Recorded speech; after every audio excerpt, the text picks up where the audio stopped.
Hi there, YouTubers. That's my dog Maggie. And now I'm just going to show you how I winterize the batteries in my RV. So the batteries in this particular RV are underneath the stairs, and they don't have to be underneath the stairs in all RVs. My last RV they weren't. So anyway, what I got to do now is I just got to open my stairs up. I'm going to take this off, flip it where the dog is. She's not going to be impressed about that. And then I'll come right back, tell you what I'm going to do. Okay, YouTubers. Some of this might look really complicated and scary to somebody who's never seen this before, so I'm just going to explain this. Maggie wants to participate, but she's not going to get to. Okay, so these two things are your batteries. This is like an interconnect to connect. What I've done here is I've got two 6-volt batteries, because I've done the two 12-volt battery thing before, and it sucked. Okay, so I can explain that to you later why it sucks, but for now, take my word for it. So I'm gone with the two 6-volt batteries in series to make 12 volts.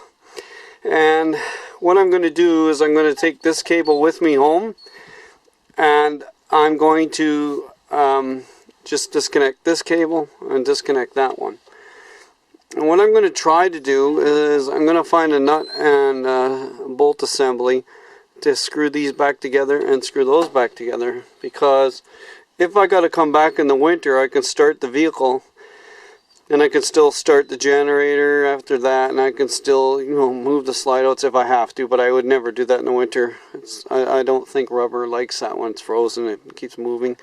So anyway, I'm going to do that right now. Don't worry about this cable. That's just a thing for my LED lights I rigged up for my awning.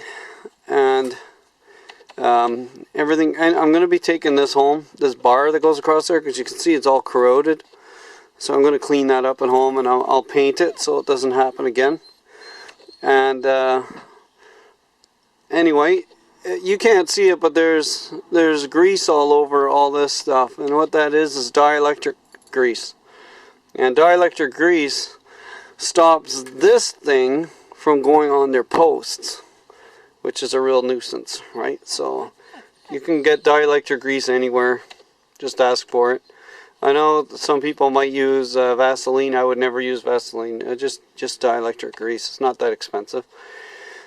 And that's it. I'm going to just disconnect all this wiring, and I'll come back and show you what's going to happen. Now, what I like doing with the wiring is I like to disconnect the wiring using this wrench, because it's got this rubber handle. And I know there's mechanics out there telling me, you know, probably thinking should be using ratchets or the proper wrench for everything, but you know, this is lead stuff, so I don't really torque the heck out of lead. I've learned that awful things happen, so I always snug everything up, and you'll see they're still really super tight. So, and that's been a whole year, a whole season anyway. So I use this wrench with the rubber handle, so if something happens, I'm okay.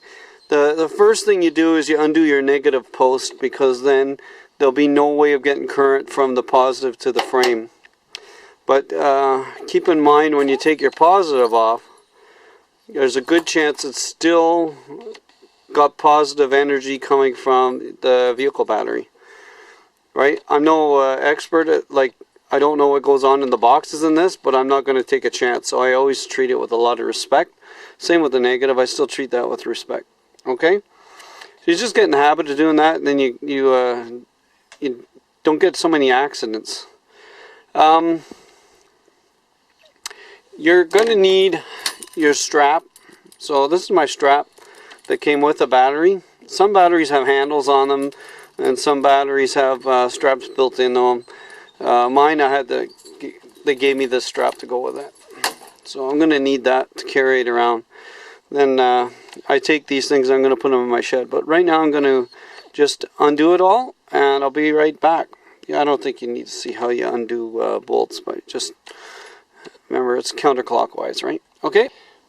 What I've done so far is first thing I did was I took these cables off the negative terminal, and then I took this one off because I want less chance of any shorting, and then I took this one off. Right, so we have that cable off because I got to bring this to my shed, right? I got to hook this all up to a trickle charger all winter. Then I took off the bar. You can see it's all gross. I'll be cleaning these batteries off when I get home. And now I am ready to take off the positive side. And I have my nut and bolt ready to go, or screw and bolt, whatever you want to call it. And we have I recommend this to anybody who's doing this rubber handle. It's just awesome. If you don't have a rubber handle, you know, tape up your handle or something. Anyway, so you can see I've taped up these cables here, ready to go. I'm just going to take those off and I'm going to screw them together and tape them up. I'll be right back. Meanwhile, Maggie here, she really wants to go outside and chase things like rabbits and mice and stuff. Well, she's not going anywhere. Oh. Okay, here we are, all done. So you can see the batteries are out of the box. Last year we cleaned these boxes up and repainted them and everything, and they're still crappy. Anyway, so there you go. I've taped up the ends. Now the beauty about putting the nut and screw and nut or whatever you want to call them right on the ends of those wires is that you won't mix them up, right? In case you don't, you know, you're worried about electricity and all that stuff. So it's all good now. It's all ready to go. And now I can just put my cover back on, let my dog outside, and then close the camper up, take those batteries home, and show you guys what to do next. Okay, here I am in the shed. Got the batteries ready to be set up for the winter. So I brought my distilled water because well, I'm not going to leave it in the shed, but I'm just going to make sure these are all topped up right now before it goes and gets stored. And something too, this is positive connected to negative here, because these are both 6-volt batteries, like I said before, so 12 volts is coming out the ends here. I like to put my cable here because about every month in the winter you got to come out and check the levels of this, because really you're constantly charging it, where when it's in your RV you're really only charging it for like a weekend or so, right? So unless you leave your RV plugged in all the time, but we don't. So I'm just going to check these levels, and what you do is you just unscrew the cap, and you'll see there's a little lip in there. So the lip is right in there, and you're just going to fill the water up till it just touches the lip, and you do that to all of them. I'll be right back.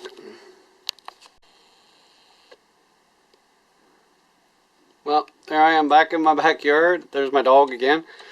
And we're back at the batteries.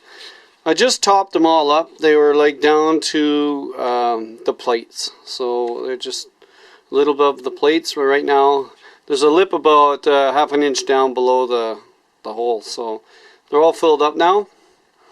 I got this little charger, right? It's like 1 amp, right? And so what I do is I conveniently put a plug here, right? Because you can't have enough plugs in a shed. And then you connect up your terminals, right? So I'm going to connect up my positive first. I guess it doesn't really matter, but some people like to do negatives first. And I'm going to place this so that it's away from the caps, so that when I go to fill this up, top it up again, I won't get any problems with it being in the way. And I'm just going to put this on here and make sure it's solid, or even this side. And there we are. So we have ourselves a battery that's storing for the winter.